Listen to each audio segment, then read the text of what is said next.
Hey guys, welcome to episode 5 of Minecraft for the Missing, the show that brings you the mix of your favorite game with true crime stories. I'm your host, Uncle Coco. Just my usual reminder here, this video is not meant to be disrespectful in any way.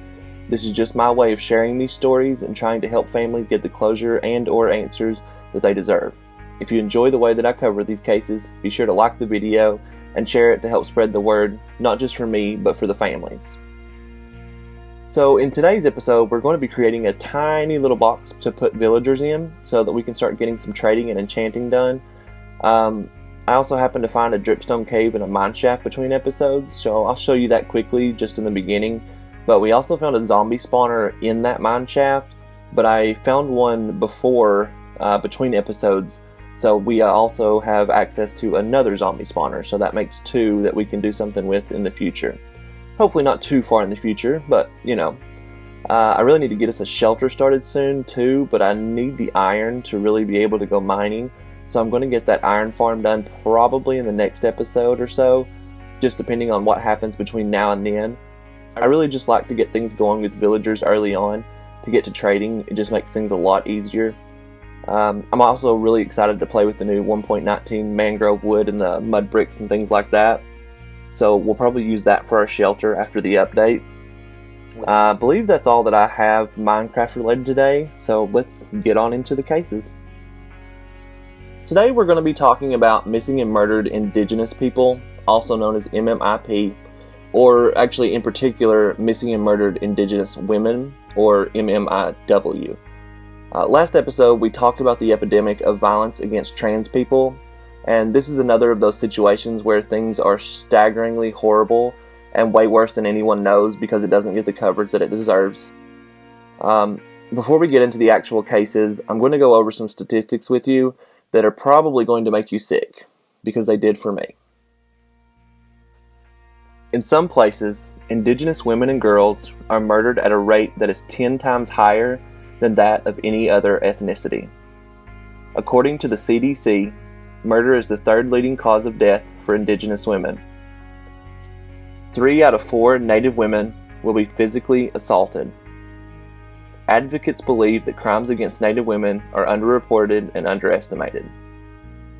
88% of the crimes committed against Indigenous women are interracial. 1 in 3 Native women will be raped in their lifetime.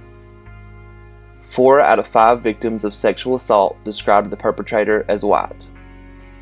The 2nd leading cause of death for Indigenous girls ages 1 to 4 is murder. Violence accounts for 75% of deaths in Indigenous youth aged 12 to 20. 84.3% of women have experienced some sort of violence. 56.1% of Indigenous women experience sexual violence. 55.5% of Indigenous women have been physically abused by their intimate partners. 48.8% of Indigenous women have been stalked sometime within their life. Indigenous women are 1.7 times more likely than Anglo-American women to experience violence. Indigenous women are 2 times more likely to be raped than Anglo-American women. The murder rate of Indigenous women is 3 times higher than that of Anglo-American women. And 2/3 of Two-Spirits have been sexually assaulted. I actually had to look that up because I saw it a few times but didn't understand what it meant, so I did a little research on it, and my understanding of what Two-Spirits is that it's a term that most closely resembles someone who is transgender. It's not exact because the social norms that we have relating to these things aren't the same as what Indigenous people believe and understand about gender roles. Most tribes have their own individual terms for what a Two-Spirit is to them as well. Again, this is just my understanding of these things, and it's not anywhere near the entire understanding of what it is. If anyone knows more about this, and especially if I've made an incorrect statement on this or anything else in this video, please let me know so that I can correct myself. Also, if you know more about this topic and you wish to share, I'd really appreciate that and would love to learn more. The statistics really got to me though. I had to sit for a while and just really take it all in. When you hear those numbers, you honestly can't believe it. If this is happening, why are we not hearing about it? Good question. I wish that I could tell you about all of the MMIP out there, but I can't. I don't have the time. There's too many. At least not today. This will be another one of the topics.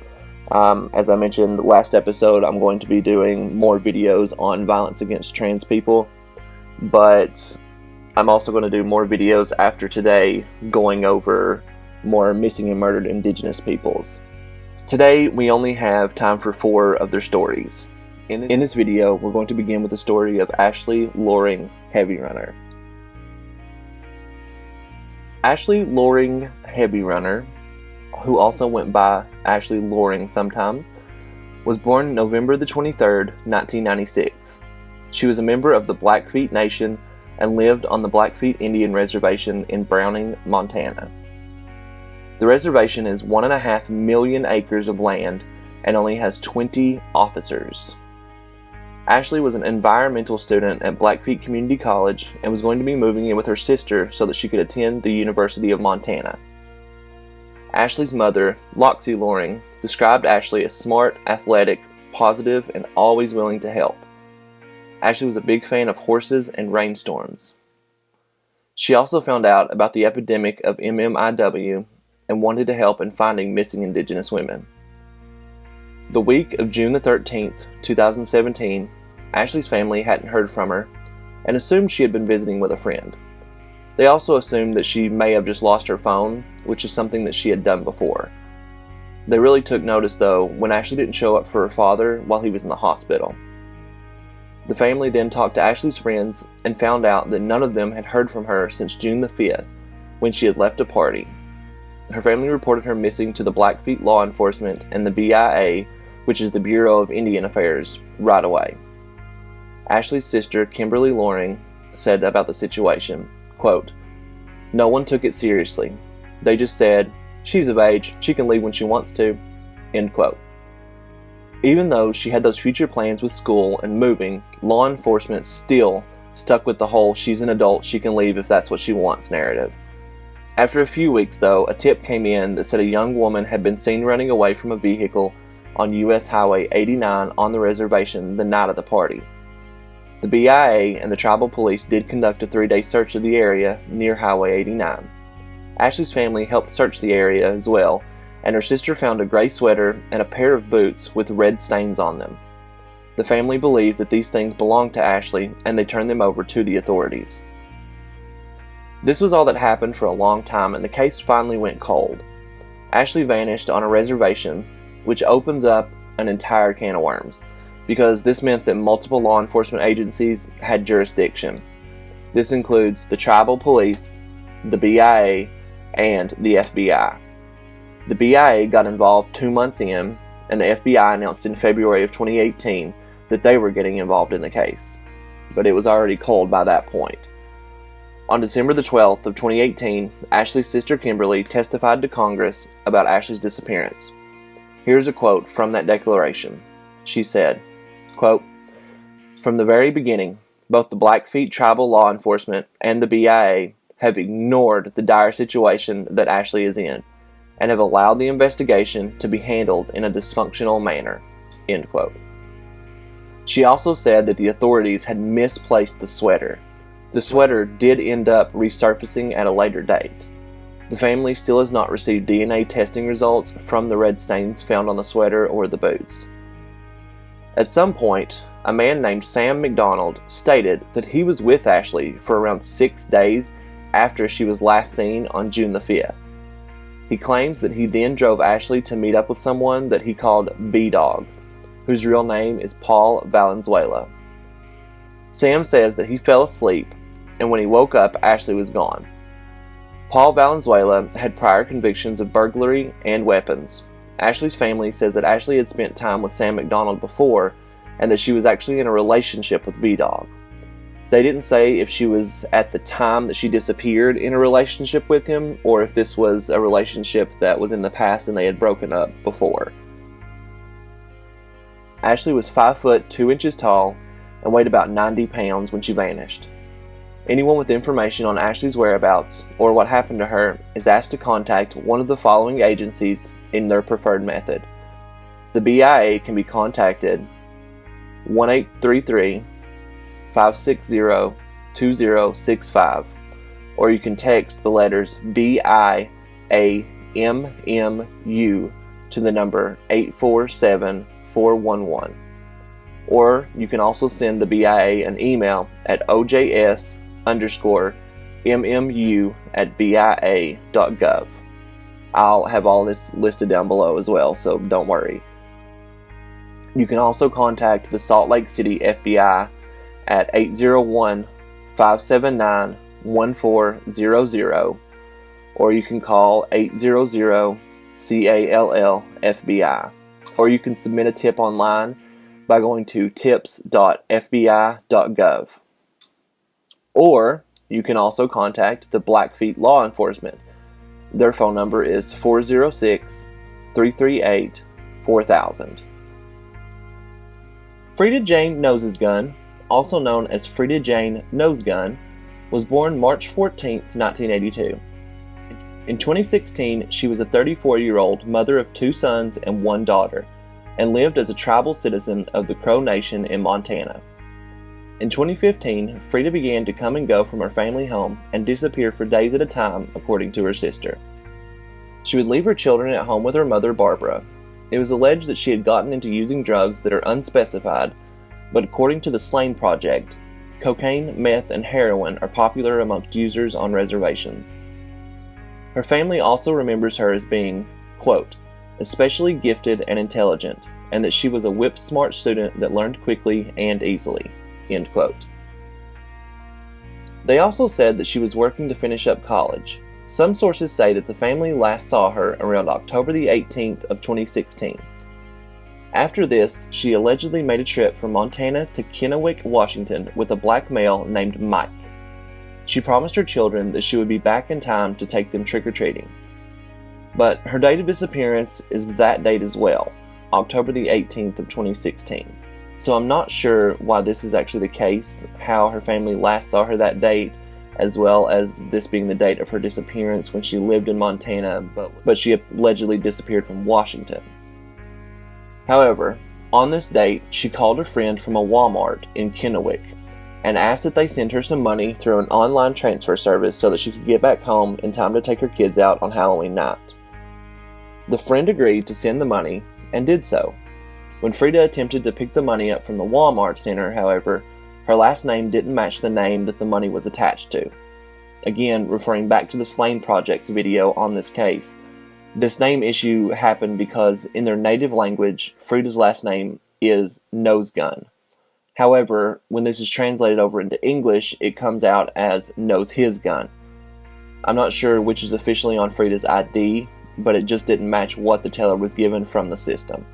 So Frida called her friend and told her what had happened so that she could fix the transfer. After 15 minutes, either one or both of the following happened. The Walmart Money Center closed, and Frida's friend called back to make sure that the money had been picked up. Frida's phone was either shut off or it ran out of minutes and Frida was unable to answer. Regardless of these things, the money was never picked up and Frida's been missing mostly ever since. I say it that way because there was a reported sighting of her in December of 2016 in Hardin, Montana, and another in Billings, Montana. When Frida didn't arrive to take her children out trick-or-treating, her family was worried, but they hadn't panicked quite yet. However, in November, Frida's aunt, who she was very close to, passed away, and Frida didn't show up for the funeral. According to the little bit of information that I have on this subject, which again isn't very much, just the research that I've done, it is exceptionally rare for an Indigenous person to miss the funeral of a loved one. So, due to this, on November the 14th of 2016, Frida's mom filed a missing persons report for her daughter, Freda Knowshisgun, with the police and Crow agency where she lived within the Crow reservation. They told her that there wasn't much that they could do because she was an adult and could leave if she wanted to. Sounds familiar. Her family also says that the police initially didn't take it seriously because Frida was known to have used drugs. On December the 11th of 2016, Frida's mother, Barbara, filed another missing persons report, this time with it having the last name Knowshisgun, with the reports being filed at the Crow Agency. This meant that Frida's name wasn't added to the Washington State Patrol's list of missing Indigenous persons that they publish once a month with updates of active MIP cases. This means that the authorities in Kennewick, where Frida actually vanished from, won't know that she's even missing because there's no missing persons report with local law enforcement. That way, she would show up on the WSP list each month. There is a possible glimmer of hope, though. Patty Gosh, who is the State Patrol's tribal liaison for Western Washington, says, quote, "Because she is reported in the NCIC, the National Crime Information Center database, should she have law enforcement agency contact anywhere in the country, the contact agency will know she is a missing person and follow protocol." End quote. This seems to be something that happens a lot with these cases. According to the Yakima Herald's website, there are so many layers of jurisdiction and communication among all the different law enforcement agencies that it is one of the biggest challenges in finding MIP because, quote, "The FBI has jurisdiction to investigate all serious crimes involving Native Americans on tribal lands, which are sovereign, and some tribes have their own police forces," end quote. And if you add on top of that all of the local law enforcement that isn't on tribal land, nor the FBI, it gets real complicated. As we mentioned in Ashley Loring HeavyRunner's case, at some point the FBI became involved in Frida's case, and when this happened, the mother of Frida's roommate that she had been living with before her disappearance actually spoke to Barbara, Frida's mom, as well as Frida's sister, Frances. The mother asked that they not mention the roommate's name to the FBI. Kind of sus, but, okay. But shortly after Frida's disappearance, this roommate had also moved to California. In July of 2018, the FBI finally did speak with Frida's family, and they asked them if they knew what a hotshot was. They told them that, quote, "Once you take that stuff, you forget who you are," end quote. So a hotshot seems to be a mixture of usually heroin and stronger opioids like fentanyl most of the time, given to someone with the intent to kill the person that it's given to. The family isn't sure why the FBI asked them this, but my opinion is that they were just assuming because Frida was known to have used drugs in the past. That's all the information that we actually have on Frida's case right now. Frida is listed as an endangered Native American woman who was 34 at the time of her disappearance and would be 40 years old now.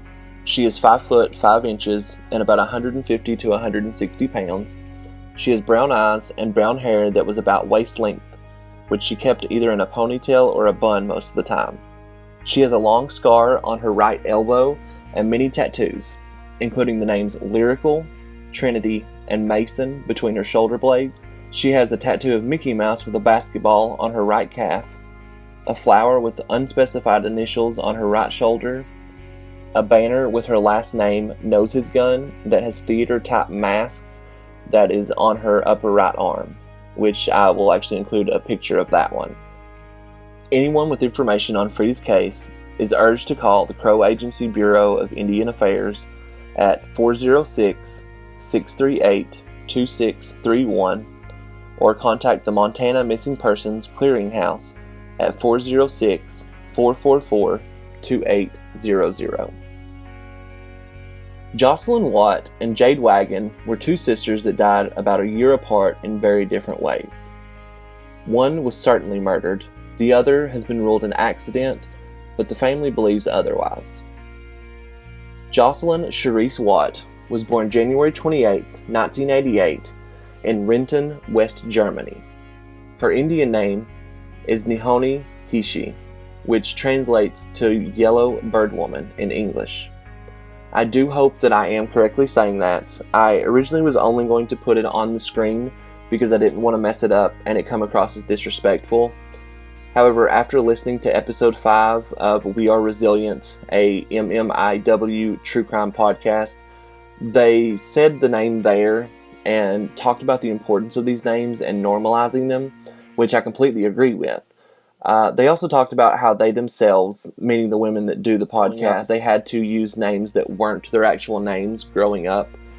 One actually said that at Starbucks she would use the name Buffy aka the Vampire Slayer, instead of her own name, which is Shiashi. It's not okay. It really reminds me of people of Asian descent who have historically changed their names to Christian names when coming to the U.S., that way that people could say their names, which, again, is not okay. It's not exactly the same thing, I don't believe, but that's what it reminded me of when I heard them talking about that. Getting back to Jocelyn, she was a 30-year-old Arapaho woman living in Riverton, Wyoming, on the Wind River Reservation, which is the 7th largest Indian reservation in the U.S.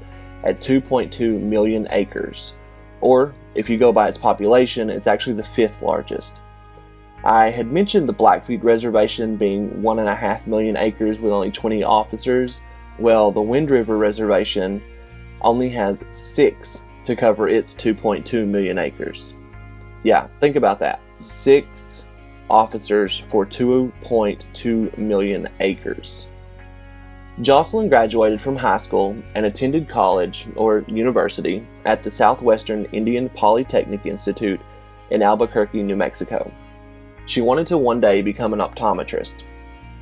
She was about 23 when she moved back to Riverton in 2011 and began working at the Red Willow restaurant, which was inside of the Wind River Casino.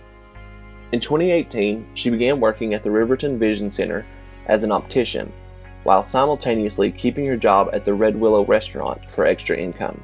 Jocelyn had a partner whose name was Rudy Perez, who worked as an electrician around Riverton.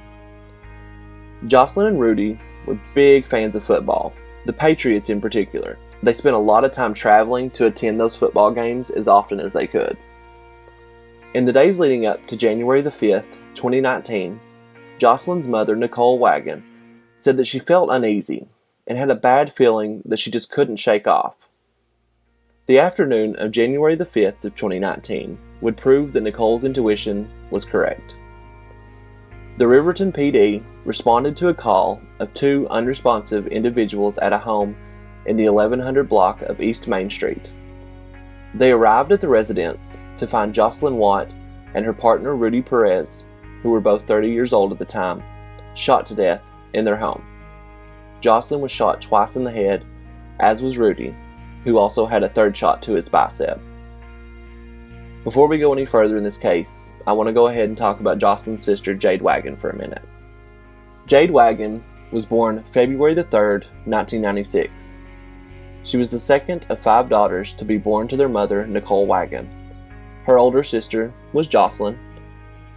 Their younger sisters' names were Tiana, Trinity, and Jewel. Jade was the artistic type. She loved to write and draw, but especially loved music, as did Jocelyn. Jocelyn would often perform a song called Dancing in the Sky for those that had passed within their community. Jade's Northern Arapaho Indian name was Cedar Stands Alone, and her Northern Cheyenne name was White Buffalo Calf Woman. Jade had graduated from St. Stephen's Indian High School in 2014 and was preparing to attend the Wind River Job Corps to get a certification and begin working in the medical field. Jade had 2 children, a son named Raphael and a daughter named Maylee. They were her entire world. She was known to have a one-of-a-kind sense of humor. Jade was especially close to her older sister Jocelyn, and after her sister and Rudy were murdered, she and their mother Nicole became major advocates for the Missing and Murdered Indigenous Women campaign, a nationwide movement that advocates for the end of violence against Native women. Jade and Nicole carried a picture of Jocelyn everywhere to make sure that her story stayed alive, as well as attending marches and rallies to raise awareness for MMIW. In September of 2019, after having 8 months of nothing happening after the deaths of Jocelyn and Rudy, Nicole spoke at a press conference and said, quote, "Jocelyn and Rudy were taken from us by the hands of someone or someones way too soon. Please, if you have any information, call the Riverton Police Department. Please, I beg you, don't allow another family to go through this." End quote.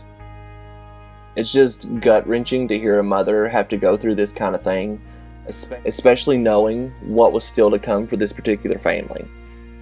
So September goes by, as does the rest of the year. The family planned, in the time leading up to January of 2020, a memorial service to be held for Jocelyn. Jade was radio silent in the days leading up to the memorial, and when the day came, Jade was nowhere to be found. This rightfully shook Nicole because she knew that Jade would have never missed, especially the first memorial for her big sister's death. Nicole reported Jade missing right away, but they had no idea where to start. Authorities did eventually figure out the last place she was seen was the Wind River Casino, where she also worked, and it was on January the 2nd, only 3 days shy of the anniversary of the day her sister and who she considered a brother to her were murdered. There were a few witnesses that saw Jade leave with people that they didn't know, and none of the witnesses were able to help with where she went. For 3 grueling weeks, the family had to sit and wonder where Jade was and wonder if she was safe. On January 21st of 2020, investigators discovered the body of a female in a field near the town of Ethete, which is about 30 miles west of Riverton. It was positively identified to be that of Jade Wagon. The coroner wouldn't give any information on Jade's body and said that a full autopsy would have to be performed. 6 grueling weeks passed before Nicole and the rest of her family got any answers. Answers that didn't make sense, but answers. The FBI and the Fremont County Coroner's Office did a joint news release announcing that they had found no signs of a violent crime at the scene where Jade was found, and the autopsy hadn't shown any signs of traumatic injuries to Jade's body. Her official cause of death was hypothermia due to environmental exposure and acute methamphetamine intoxication. The coroner's report read that the methamphetamine levels in Jade's system were high enough to have caused irrational behavior and confusion. Add that to the freezing temperatures at the time of her disappearance, and it was a recipe for disaster. Jade's death was officially ruled accidental. Nicole again felt that something wasn't right. She wondered how Jade could end up 30 miles away from the casino where she worked, with so much meth in her system that she would barely be able to function and nobody saw anything. On top of the witnesses seeing Jade leave with someone or someones from a casino, which isn't lacking in security. Well, Nicole's intuition may have been right again. In February of 2021, a warrant was issued for a suspect in Jade's case, but the name of the suspect wasn't released and nothing has been said about this ever since. Within a year's time, Nicole Wagon lost 2 of her daughters, her 2 oldest daughters to be exact. I can't imagine what that must feel like. After all of this happened, though, Nicole worked even harder for the missing and murdered Indigenous women's community. According to the Casper Star Tribune, Nicole has become an advocate, not just for her family and her loved ones, but she's become an advocate for all missing and murdered Indigenous persons in Wyoming. They contact her at all hours of the day and night, but Nicole doesn't mind. She just wants to help and knows that that's what Jocelyn and Jade would do as well. In December of 2021, 4 people were arrested and charged in the murders of Jocelyn Watt and Rudy Perez. I am going to tell you the story that one of them told authorities about what happened the night Jocelyn and Rudy were killed. I have decided that I'm not going to show any pictures of the 4 individuals arrested, though, because this isn't about them, and they don't deserve to be included here. I am only doing this because it's part of Jocelyn's case, and it's attached to Jade's because they were sisters.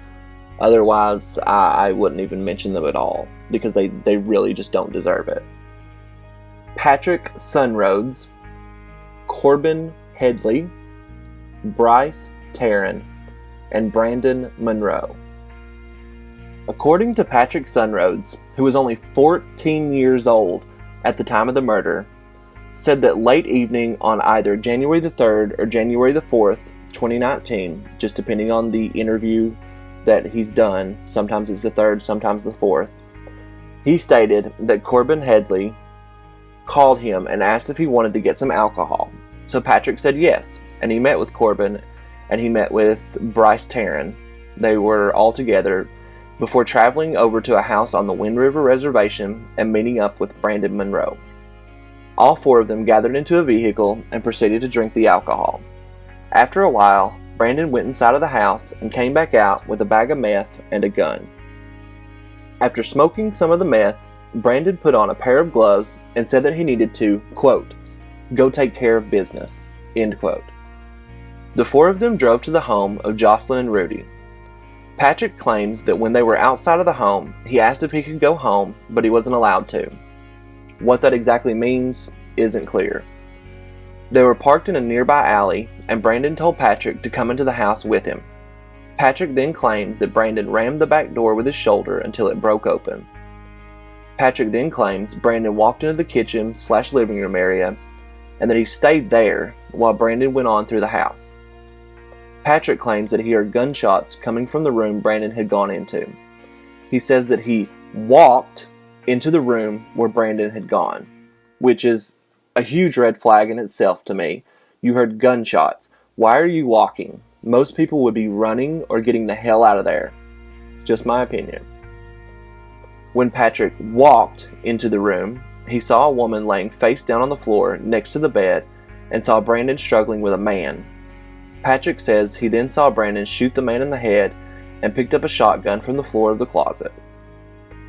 Patrick says he then ran from the house and got into the vehicle, with Brandon following a few minutes later. Later in 2019, Patrick alleged that Corbin told him that Brandon and someone else were going to take the blame for the shooting. Which, again, I don't understand. Okay, he was 14, maybe he believed that someone would take the fall for a murder that they had nothing to do with, but whatever. Patrick gave accurate details about Rudy's motorcycle being in the kitchen, as well as describing the way that they parked, which matched the tire treads found in the packed snow outside in the alleyway behind the house. These things had never been revealed to the public. Brandon Monroe is charged with 2 counts of first-degree murder, or he could be charged with 2 counts of felony murder, which is just a different variation of the first-degree murder charge and is punishable by no less than life in prison. Patrick Sunroads is charged with felony murder for his alleged involvement. Corbin Headley is charged with aggravated burglary, and Bryce Tarrant is charged with felony murder for his alleged involvement. The trial for Patrick Sunroads, Bryce Tarrant, and Corbin Headley has been set for July the 25th of 2022. So, just about 2 months away from now. I'm going to keep an eye on it, and I'll try to do maybe an update when we know what's going on. But I will let you know what's going to happen on social media. Brandon Monroe, however, hasn't been arraigned yet because he has to be evaluated to see if he's fit to stand trial. So his case is currently stayed pending the results of the evaluation. Anyone with information on either Jocelyn and Rudy or Jade's cases can contact the Riverton PD at 307-856-4891, or they can call in an anonymous tip at 307-857-7755. Thank you guys so much for joining me here today. I understand that these things can be hard to hear, but like I said last week, that's exactly why we should be talking about it. I've added it into my calendar already, but I wanted to inform everyone that in 2019, the Senate actually designated May the 5th as a National Day of Awareness for Missing and Murdered Indigenous Women. It actually honors the birthday of Hannah Harris, who was a Northern Cheyenne woman who went missing in Montana and was determined to have been raped and murdered. I'm really glad that there's a day of awareness, but I'm more of the type of person that believes we should be aware of these things on a daily basis. As usual, I will have all of my resources listed down below so that you can see exactly where I pulled my information from. If you have a case that you'd like included in the next episode that's going to cover missing and murdered Indigenous people, please let me know and I will do my best to do it justice. Or any other case for that matter, no matter who or where it is. If it hasn't had much coverage, I will do my best to spread the word. But that's all that I have for you guys today. Remember to share these videos to get them out there, and like the video if you enjoy how I cover these cases to help get them out to other people. Until next time, stay safe out there. Bye for now.